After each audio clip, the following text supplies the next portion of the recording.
It was maddening to be too hot in the bag and get eaten alive outside the bag, so it was a constant back and forth.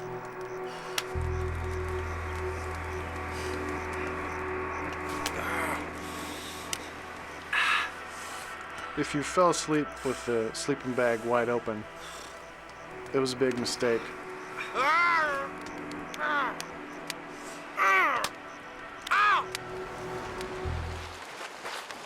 It's back. No, don't look!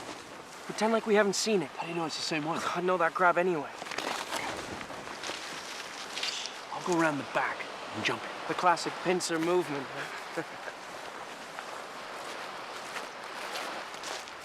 Hey, partner. Remember me? Yeah. We're gonna eat you. Move. Yeah. Huh? He's feisty, be careful. Don't mess this up, I'm hungry. I know what I'm doing. No, look this way. Look this way. Yeah, Grubby, it's me. How can something so small run so fast? Not so easy, huh?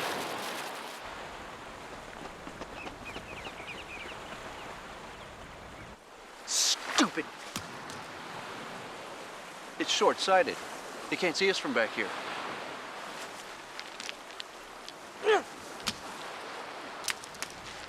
So he kept throwing rocks and he did not move until one just hit him on the head. Bingo! And we thought, wow, we found the way to get food. This was not your average sushi. It was kind of like a really bad oyster. We would have been grateful for anything that could have killed the basic taste of that crab, anything that would allow you to choke it down.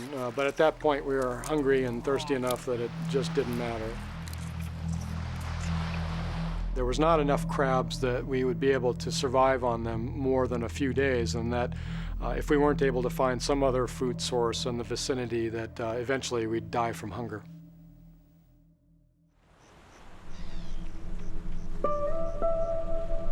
After a blistering day shipwrecked on the desert island of Guardian Angel, Mark and Rob are slowly wasting away.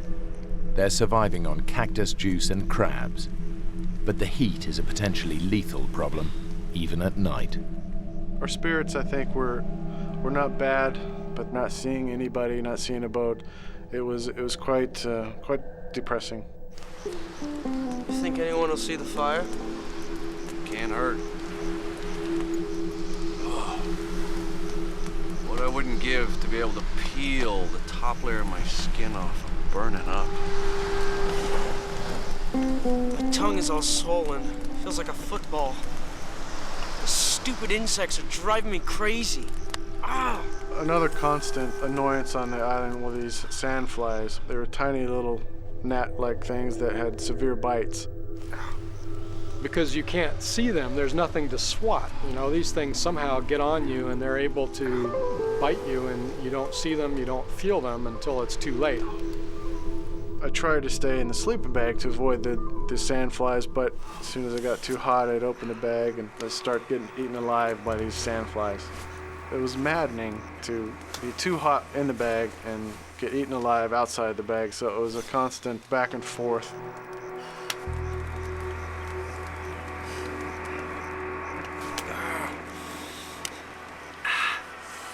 If you fell asleep with the sleeping bag wide open, it was a big mistake.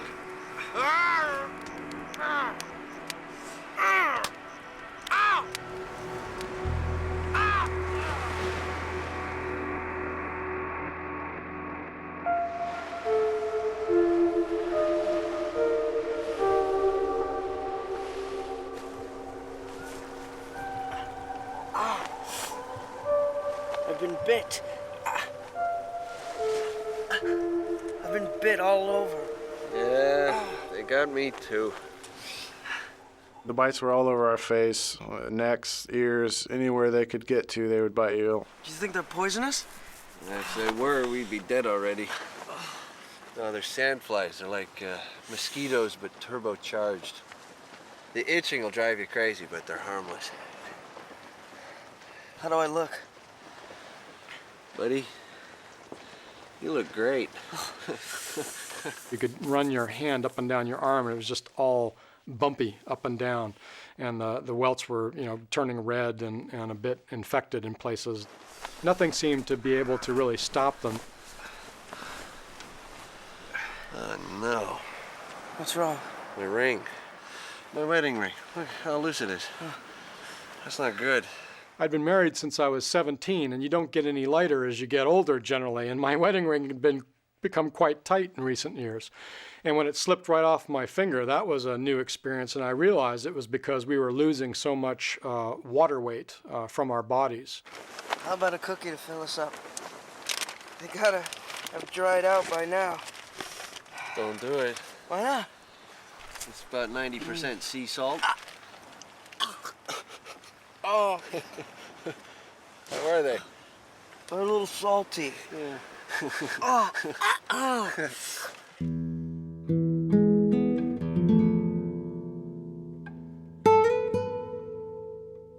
Increasingly, when you're dehydrated and your mind is just not working right, the harumphing sound of the waves started to sound like a jet.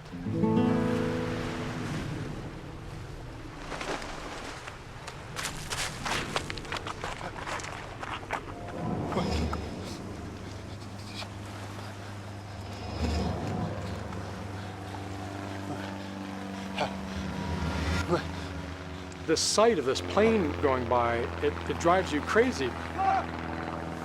Something emotionally starts to tear you apart. I can't tell those people I'm down here that I exist, that I'm in trouble. There's something reflective. We'll try to signal it. We have nothing that reflects. The knife blade. Nah, it's too dull. It's messed up. Well, keep waving your arms then. I remember trying to signal, even though I instinctively knew that they were too high, and I'm sure they couldn't see me. Look. Here. You think you saw us? I doubt it. I would have circled back around.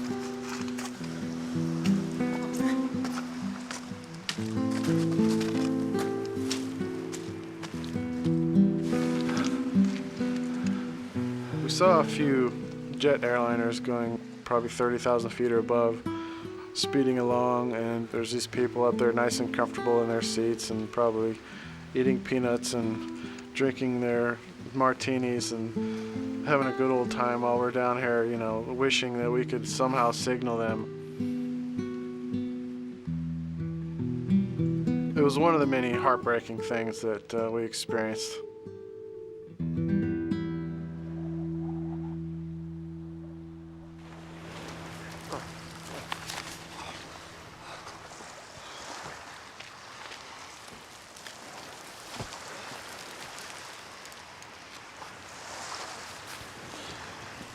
What are you doing? What does it look like I'm doing? I'm trying to do something. I'm gonna find out what's at the top of these cliffs. Rob, you're in no water. We need to do something, Mark. Anything. And as fun as it is burning to death on this beach, eating You'll cactus be dead and before crap- you reach the top. I didn't know what was on the island or what was back up above those walls. I wanted to do something, just about anything. Rob, get out! No! It'll kill you! I can do that! Ah, get up! It was very frustrating for me. It would have been pretty easy for me to climb up these cliffs, being a rock climber. Climb it, come on! Get off! Come on! I can climb it! No. Get off of me! Come on! You gotta stay with me! Climb it! Come on! Please, please, believe me when I tell you that there's nothing at the top of these cliffs except more cliffs. And maybe a Club Med. With one of those pool bars, you know the type. With the bar stools actually in the water. I'll get him to send down a couple of margaritas later. Tell him to go easy on the salt. I remember trying to make light of what you can, just to kind of keep things on the lighter side.